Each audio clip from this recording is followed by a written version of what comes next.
Hello dear students, MI agriculture YouTube channel में आपका फिर से स्वागत है। और अपने क्रॉप्स कंप्लीट कर रहे हैं। तो क्रॉप्स में अपने देखा था कि जो ऑयल सीड वाली चल रही है अपनी, जैसे मूंगफली कर ली थी, उसके बाद में अपने बात की थी मस्टर्ड की। मस्टर्ड के बाद में आज जो क्रॉप्स है अपनी वो है सोयाबीन दलहन की। सोयाबीन बोलते हैं इसको, ठीक है। अपने बात कर रहे हैं सोयाबीन की। सबसे पहले इसका नाम देखें अपने अदर नेम की। अगर मैं बात करूं कि इसके अंदर क्या क्या सिस्टम होता है, अदर नेम में देखें तो इसको कहा जाता है गरीबों का मांस कहते हैं। और 2 नंबर इसका नाम माना जाता है वंडर क्रॉप के नाम से भी जानी जाती है। मैं बात करने जा रहा हूँ आज सोयाबीन की। सोयाबीन में अपने फर्स्ट देखें कि अदर नेम इसके क्या कहा जाता है इसको, तो इसको कहा जाता है गरीबों का मांस कहा जाता है और वंडर क्रॉप के नाम से भी जानी जाती है। इसमें प्रोटीन की मात्रा ज़्यादा पाई जाती है, इसलिए इसको गरीबों का मांस कहा जाता है। इसके बाद में अपने नेक्स्ट बात करें अपने बॉटनिकल नेम की। अगर मैं बात करूँ तो ग्लाइसिन मैक्स किसका नाम है? बॉटनिकल ग्लाइसिन मैक्स सोयाबीन का मुख्यतः नाम माना जाता है। इसके मैं बाद में बात करूं फैमिली की, तो लेग्यूमिनेसी कुल की क्रॉप्स कहलाती है।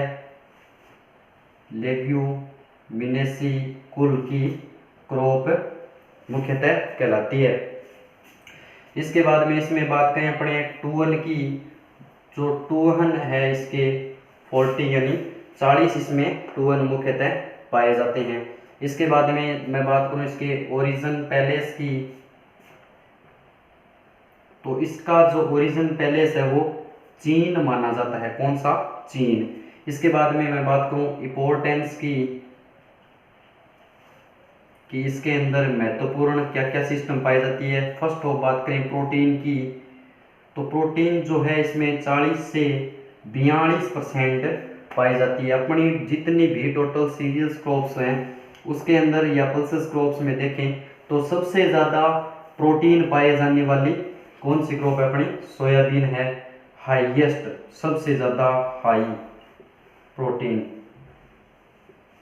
ठीक है। इसके बाद में मैं बात करूँ अगर ऑयल परसेंटेज की अगर बात की जाए तो 20 से 22% इसमें क्या पाया जाता है? ऑयल की मात्रा पाई जाती है। ये क्वेश्चन है मोस्ट इंपॉर्टेंट है, यहाँ से क्वेश्चन पुटअप होता ही होता है। यानी इसका प्रोटीन की मात्रा पूछी जाती है तो 40 से 42% और ऑयल की परसेंटेज पूछी जाए तो 20 से 22%। कई बार ये कॉमन प्रश्न भी आता है, ऐसे आता है सोयाबीन में ऑयल प्लस प्रोटीन बताइए, तो डाटा लिखा होता है पहले ऑयल की जगह, कई बार कंफ्यूज करने के लिए लिखते हैं। 1 नंबर ऑप्शन जैसे 40 से 42 हो गया परसेंट। इसके बाद में 2 नंबर की बात करें तो जो प्रोटीन है अपनी उसको ऐसे लिख देते हैं। इसके बाद में 3 नंबर की बात करें 40 से 42 प्लस 20 से 22%। और 4th नंबर ऑप्शन होता है 20 से 22 प्लस 40 से 42%। तो अपने क्या पूछ रहा है? ये सोयाबीन में ऑयल प्लस प्रोटीन पूछ रहा है, तो ऑयल प्लस प्रोटीन पूछ रहा है तो ये ऑप्शन है सही होगा। यानी ऑयल पहले आ रहा है तो 20 से 22% और प्रोटीन बाद में आ रहा है तो 40 से 42%। इस तरीके से बढ़िया तरीके से प्रश्न बनते हैं इसमें। इसके बाद में बात करें इसके जो फ्रूट टाइप है या फल है उसको क्या कहा जाता है? तो पोड के नाम से जाना जाता है। इसका जो फ्रूट होता है उसको क्या कहा जाता है? पोड के नाम से जाना जाता है। एक बार थोड़ा सा रिवाइज करवा देता हूँ। जैसे सोयाबीन के बारे में पढ़ रहे हैं अपने, गरीबों का मांस कहलाता है और वंडर क्रॉप के नाम से जानी जाती है। WNDER, वंडर क्रॉप के नाम से जानी जाती है। बॉटनिकल नेम की बात करें ग्लाइसिन मैक्स। फैमिली की अगर बात करें लेग्यूमिनेसी कुल की क्रॉप्स है, ठीक है। टूवन की अगर बात करूं तो 40 टूवन मुख्यतः होते हैं, यानी गुणसूत्र संख्या। ओरिजिन पैलेस की अगर बात करें तो चीन ओरिजिन पैलेस माना जाता है। इंपॉर्टेंस में देखें अपने कि प्रोटीन की मात्रा 40 से 42% है और ऑयल की कितनी है? 20 से 22%। ये भी क्या है? ऑयल प्लस पल्सेस क्रॉप्स के अंदर आती है, यानी ये ऑयल वाली भी क्रॉप है और पल्सेस यानी दलहन क्रॉप भी कहलाती है। फल की बात करें तो पोड फल प्रकार कहलाता है। इसके बाद में अपने बात करेंगे, इसके अंदर एक पाया जाता है, नोट डाल के यहाँ पे लिख लेना कि लाइसीन की मात्रा अधिक पाई जाती है। क्या पाई जाती है इसके अंदर? इसके अंदर पाई जाती है लाइसीन, सबसे ज़्यादा क्या पाया जाता है इसमें? लाइसीन की मात्रा अधिक पाई जाती है। इसके बाद में अपने बात करें मुख्यतः, चलो ये साफ कर लेते हैं, यानी समझ में आ गई भी यहाँ तक। ये ऑयल प्लस पल्सेस क्रॉप्स दोनों के अंदर उगाई जाती है। और नोट में अपने लिखवाया मैंने कि जो इसका दाना है, इसका जो ग्रेन है, इसके अंदर सबसे ज़्यादा क्या पाया जाता है? लाइसीन अमीनोमल पाया जाता है। इसके बाद में नेक्स्ट बात करें अपने, जैसे भारत के अंदर किस लिए उगाई जाती है, तो मुख्यतः बता देता हूं मैं। भारत में इसको तिलहन क्रॉप के माध्यम से उगाई जाती है। अपने पढ़ रहे हैं सोयाबीन। सोयाबीन के अंदर अपने देखें कि भारत में प्रमुख, यहाँ पे बात कर रहा हूं मैं, भारत में मुख्यतः तिलहन के लिए उगाई जाती है। बहुत फेमस बात है ये, कहीं पे दिक्कत नहीं है। जैसे सोयाबीन है, भारत में मुख्यतः किस लिए उगाई जाती है? ये तिलहन क्रॉप के रूप में उगाई जाती है, यानी ऑयल प्राप्त करने के लिए, ऑयल सीड प्रोडक्शन उत्पादन करने के लिए भारत में उगाई जाती है। इसके बाद में बात करें विश्व में, अगर बात की जाए इसकी, विश्व में वानस्पतिक तेल के रूप में काम में ली जाती है इसको, ठीक है। इसके बाद में सोयाबीन में अगर देखें अपने, एक एसिड पाया जाता है जिसका नाम है लिनोलिक एसिड। एक एसिड पाया जाता है, एसिड का नाम बता रहा हूं, लिनोलिक एसिड। यानी जो सोयाबीन की क्रॉप है, इसके अंदर एक तो बताया था मैंने वहां पे किसकी? लाइसीन की मात्रा अधिक पाई जाती है। एक पाया जाता है इसमें एसिड यानी अम्ल पाया जाता है, कौन सा? लिनोलिक एसिड पाया जाता है। कौन सा? लिनोलिक एसिड पाया जाता है। इसके बाद मुख्यतः अपनी बात करें, जो सोयाबीन है इसके अंदर जो लिनोलिक की मात्रा है वो कितनी पाई जाती है? तो 56 से 60% तक लिनोलिक की मात्रा मुख्यतः पाई जाती है। इसके बाद में अपनी बात करें, इसका काला रंग किसके कारण होता है? यानी बात करें अपने इसका रंग, दाने का जो रंग होता है वो एंथोसाइनिन के कारण, एंथोसाइनिन के कारण रंग गहरा काला हो जाता है। यानी अपनी बात करें इसके रंग की, दाने की, तो एंथोसाइनिन के कारण इसका रंग काला हो जाता है। विटामिन बी सबसे ज़्यादा पाया जाता है सोयाबीन में। अगर विटामिन की बात की जाए, विटामिन बी सबसे ज़्यादा पाया जाता है, यानी बी। सोयाबीन के अंदर विटामिन बी सबसे ज़्यादा पाया जाता है। काला रंग किसके कारण होता है? एंथोसाइनिन के कारण होता है। एसिड कौन सा पाया जाता है? लिनोलिक एसिड पाया जाता है। कितनी मात्रा के अंदर? 56 से 60% तक लिनोलिक एसिड पाया जाता है। इसके बाद में एक आता है इसका इंस्टीट्यूट NRCR, यानी national research centre soybean, national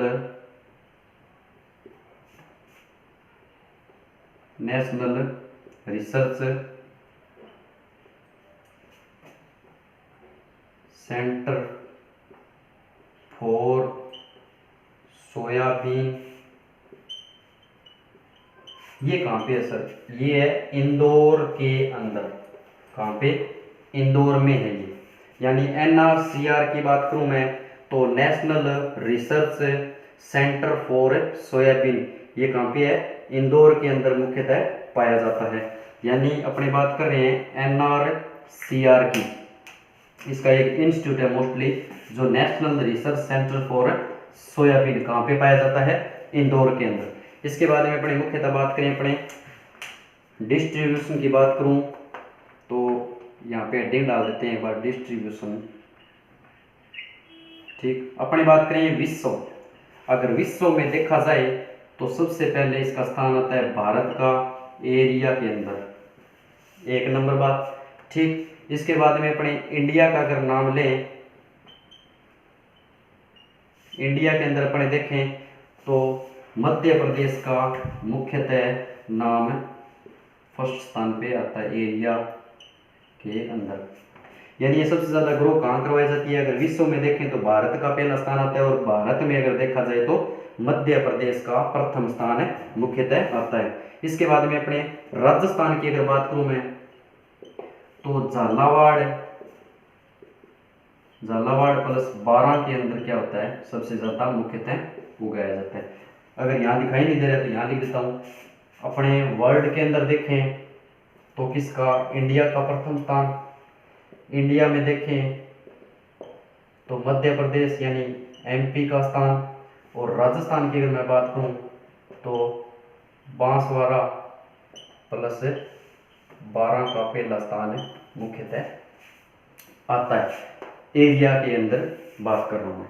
इसके बाद में अपने ये साफ कर लेते हैं एक बार थोड़ा सा, यानी सोयाबीन रिवाइज करवा दूँ।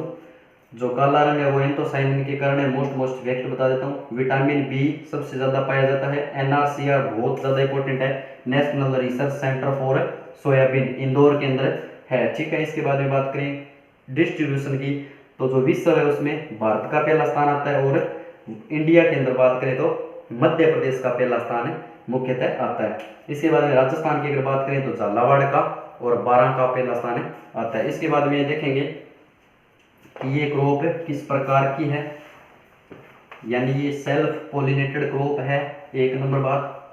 C3 प्लांट है, यानी ये छोटे छोटे इफेक्ट्स हैं क्रॉप के, वो मैं डिक्लेयर कर देता हूँ यहाँ पे। यानी अपनी बात कर रहे हैं सोयाबीन की, तो अपनी बात करें सोयाबीन की, सौपरागित फसल कहलाती है, एक नंबर डिक्लेयर। 2 नंबर की बात करूं C3 प्लांट कहलाता है, ठीक, कहीं समस्या नहीं है।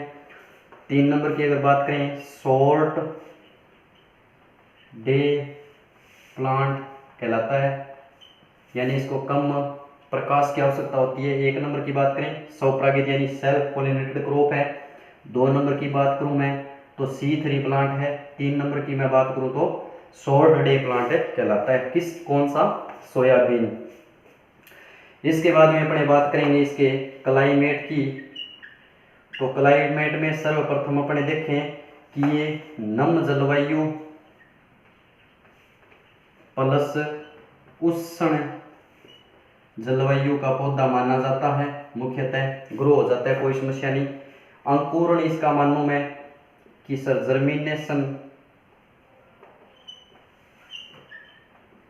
जर्मिनेशन की अगर बात करें तो 20 से 30 डिग्री सेंटीग्रेड तक क्या पाया जाता है, इसका जर्मिनेशन पाया जाता है। एक सेकंड, अपने बात करें क्लाइमेट की, यानी नम जलवायु प्लस उष्ण जलवायु का पौधा माना जाता है, और जर्मिनेशन की बात करें तो 20 से 30 डिग्री सेंटीग्रेड क्या पाया जाता है, इसका मोस्टली तापमान के ऊपर ये ग्रो हो जाता है। अपने क्लाइमेट बात कर रहे हैं क्लाइमेट की, नम जलवायु प्लस उष्ण जलवायु, और जर्मिनेशन अगर इसका देखें सीड का जर्मिनेशन 20 से 30 डिग्री सेंटीग्रेड तक हो जाता है। इसके बाद में अपने बात करेंगे इसकी सीड रेट की बात करें तो 70 से 80 kg प्रति हेक्टेयर सीड अपने को मोस्टली चाहिए, यानी 1 हेक्टेयर के लिए अपने को कितना सीड चाहिए, 70 से 80 kg सीड अपने को चाहिए। इसके बाद में अपने नेक्स्ट बात करें इसकी स्पेसिंग की कि सर स्पेसिंग कितनी चाहिए, इसकी स्पेसिंग की अगर बात की जाए तो 30 से 45 इंटू 15 से 20 इंटू 3 से 4, ये रेंज के अंदर है, कंफ्यूज नहीं होना है अपने को। यहाँ पे बता देता हूँ कि 30 से 45 बोला, ये क्या हो गया रो इंटू रो।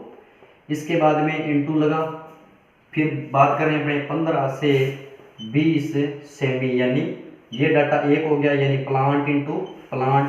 ठीक, इसके बाद में अपने इंटू लगा 30 से 4, यानी ये रेंज क्या होगी, डेप्थ होगी, इसकी गहराई होगी, ये रेंज के अंदर ये डाटा एक्यूरेट, कई प्रश्नों के एक्यूरेट थे तो मैंने एक्यूरेट ही बताए थे।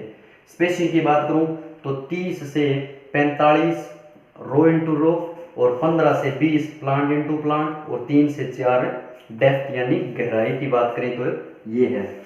इसके बाद में इसका अपने बात करेंगे समय की, तो जो समय इसका टाइमिंग है 15 जून से 15 जुलाई, यहीं पे लिख देते हैं।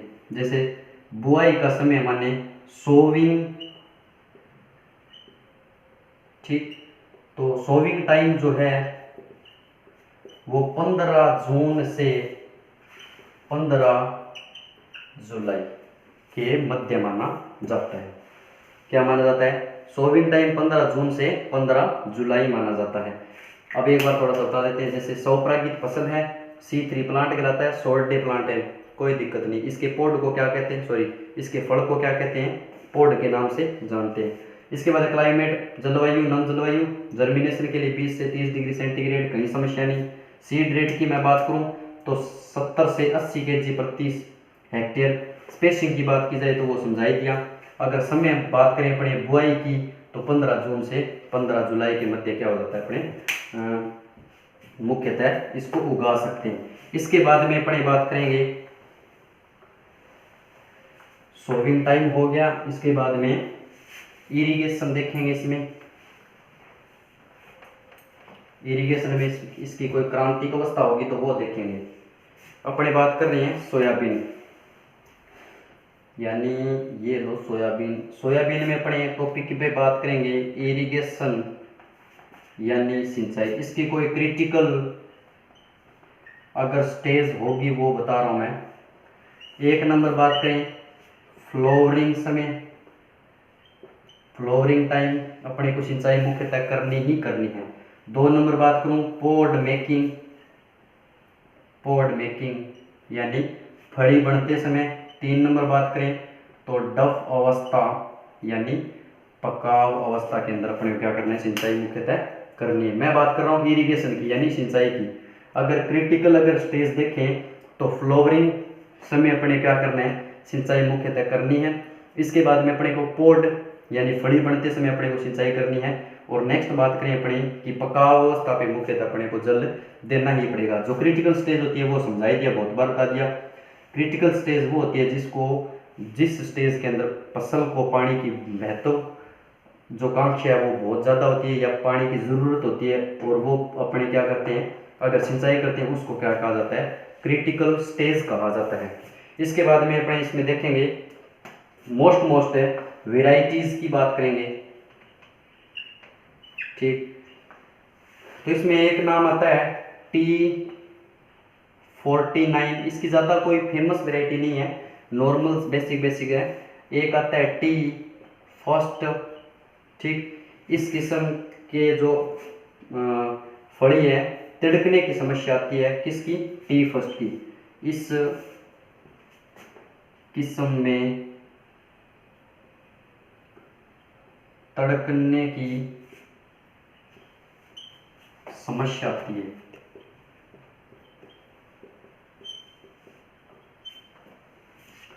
अपने बात कर रहे हैं जैसे इरिगेशन की बात कर ली थी, कोई समस्या नहीं। इसके बाद वेराइटीज़ की बात करें तो एक नंबर बात कही थी अपने T49 और टी फर्स्ट। इसमें क्या है, तड़कने की, जैसे फली छटक जाती है, छटकना या तड़कना क्या कहलाता है, ये फली का टूटना।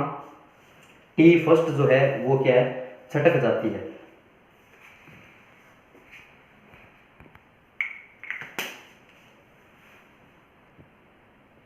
तो अपने बात कर रहे हैं वेराइटीज़ की, यानी T49 टी फर्स्ट। इसके बाद में और वेराइटी अपने देखें तो एक आता है NRC12, एक आती है मैनेटो,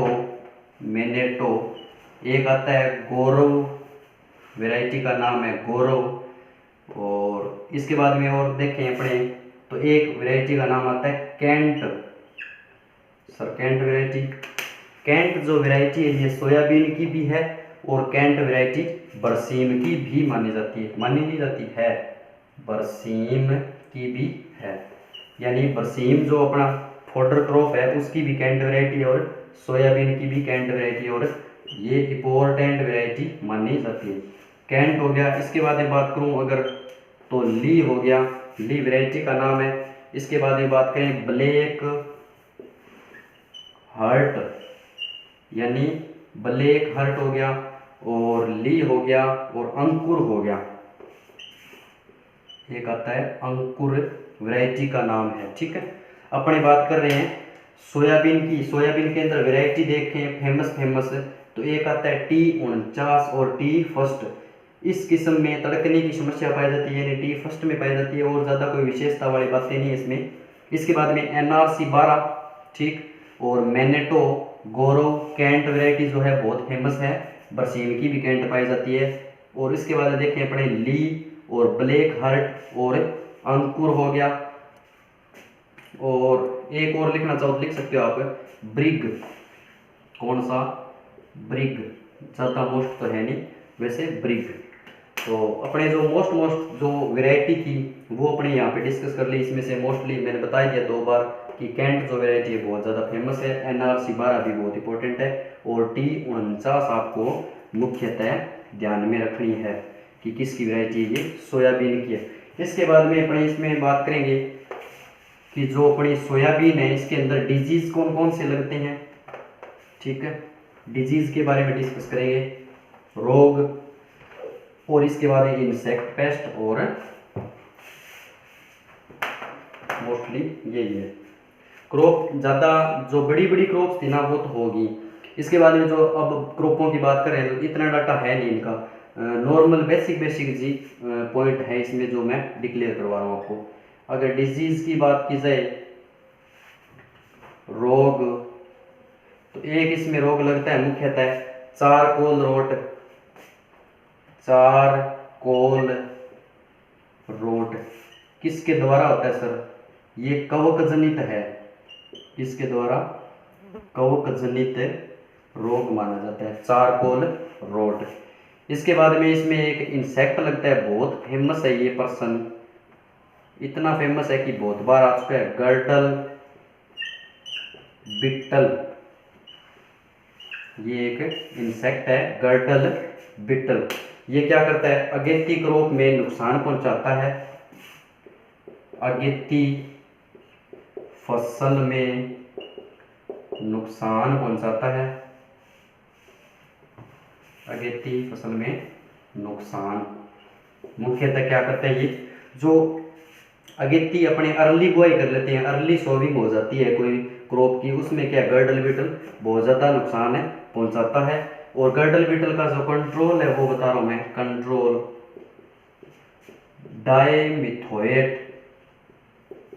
डाइमिथोएट अपने डालकर इसको कंट्रोल में ला सकते हैं। इसके बाद में मैं बात करूं, एक आता है कैटरपिलर, कौन सा, 1 नंबर हो गया। 2 नंबर की बात करूं, 2 नंबर कैटरपिलर, ज़्यादा इसकी कोई मोस्टली बात नहीं है, कैटरपिलर हो गया। और इसके बाद में एक देखें तो इसमें डिजीज भी लगता है, पीलिया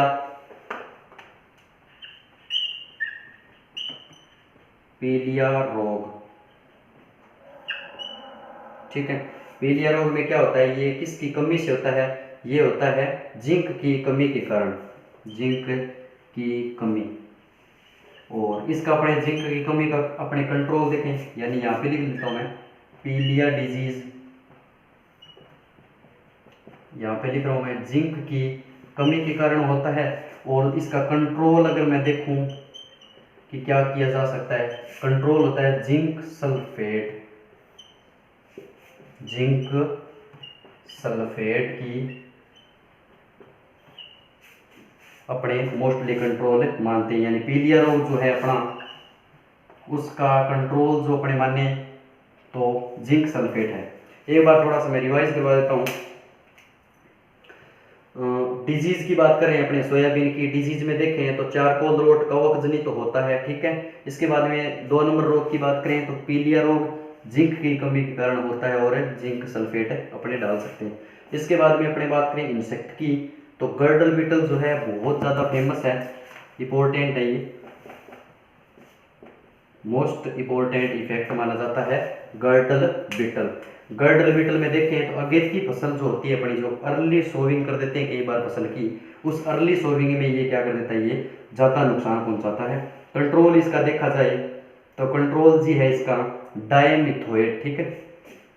इसके बाद में अपने बात करें कैटरपिलर, कोई समस्या नहीं, ये क्या करता है, फसल को नुकसान पहुंचाता है। और नेक्स्ट जो अपना था 4 नंबर रोग था वो था पीलिया रोग, जो मैंने यहाँ पे लिखा था, जिंक की कमी के कारण होता है। तो अपनी जो क्रॉप थी सोयाबीन बढ़िया तरीके से कंप्लीट की थी, कहीं समस्या नहीं है।